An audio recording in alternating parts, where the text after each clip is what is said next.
Moi, ça m'a toujours frappé la commotion, disons. Quand vous rencontrez quelqu'un qui, presque en pleurant, vous décrit la situation non seulement qu'il vient de subir, mais celle de ses compagnons qui sont restés à la ferme, pour lesquels il implore que nous fassions quelque chose.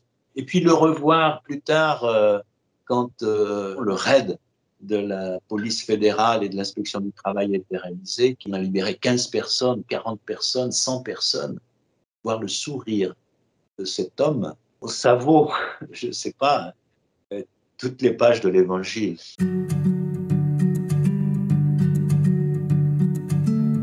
Très jeune, j'ai été toujours un peu inquiet par cette cassure visible à l'œil nu qu'on observe dans notre société entre des gens qui vivent dans la mouise et d'autres qui ont un train de vie à l'aise. Ça se voyait dans le paysage de la petite ville minière où j'ai été élevé. Et ça m'a toujours inquiété. J'ai eu une militance importante dans le mouvement d'action catholique, la GEC, et ça m'a ouvert les yeux. Ça m'a amené à 68 avec une espèce de conscience de vouloir changer le monde, vraiment. Et quand plus tard, j'ai pensé que l'ordre dominicain pouvait être un chemin pour moi, il s'est trouvé que sur ma route, j'ai rencontré un jeune Brésilien qui s'appelle Tito de Alencar, qui venait d'être expulsé du Brésil, où il était prisonnier et il avait été torturé de forme barbare. Et nous sommes devenus amis.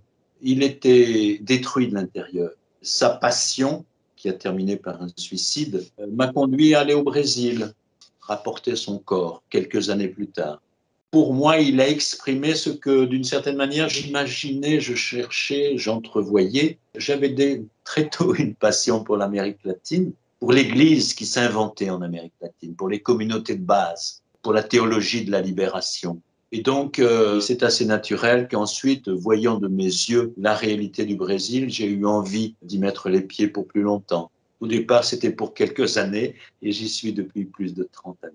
J'en ai profité pour connaître l'activité d'une organisation de l'Église catholique qui s'appelle la Commission pastorale de la terre. Et je me suis passionné pour l'action que j'ai découverte d'appui, de défense, de vivre avec les communautés paysannes alors soumises à des conflits intenses, la pression des grands propriétaires. Et plus tard, j'ai découvert l'esclavage moderne.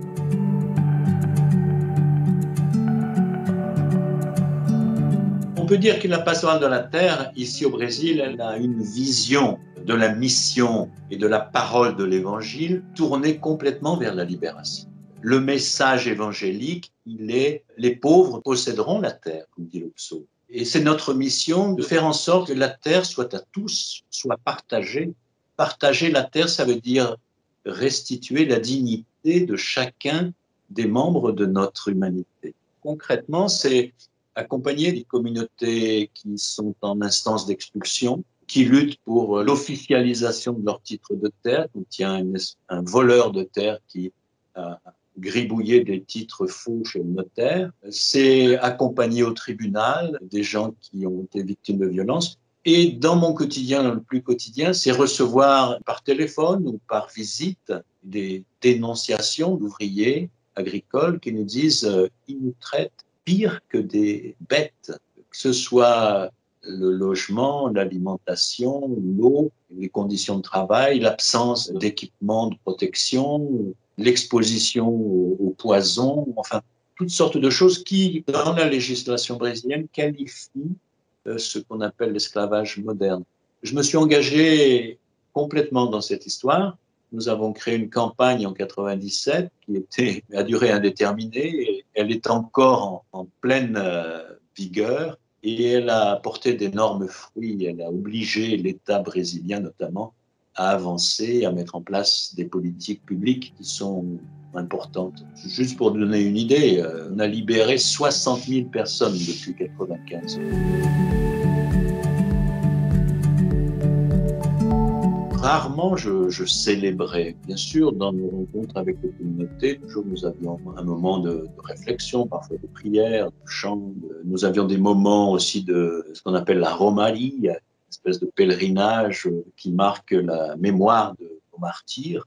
Et il y a 10 ans, j'ai eu la chance de pouvoir revenir à une vie en communauté dominicaine. Et donc, nous avons monté une petite communauté et l'évêque nous a donné la charge d'une paroisse rurale dans une région très belle, au bordure de l'Amazonie.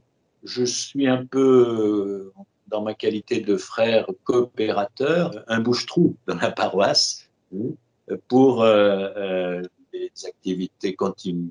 On a des célébrations en nombre bien plus supérieur à notre capacité d'intervention.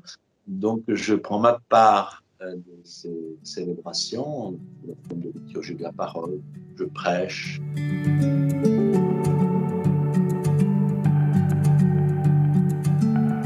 Si vous êtes capable de sentir la douleur de l'autre, de souffrir dans l'âme même la souffrance de l'autre, vous êtes sauvé. Et vous pouvez sauver quelqu'un. Sinon, je crois que vous êtes une espèce de, bon, je ne sais pas, de pierre qui est en recherche d'une âme. Mais c'est pas ça la vie. La vie, c'est sentir, c'est se sentir interpellé, être capable de tendre la main ou de recevoir la main qui est tendue. Sinon, nous sommes que des petites mécaniques.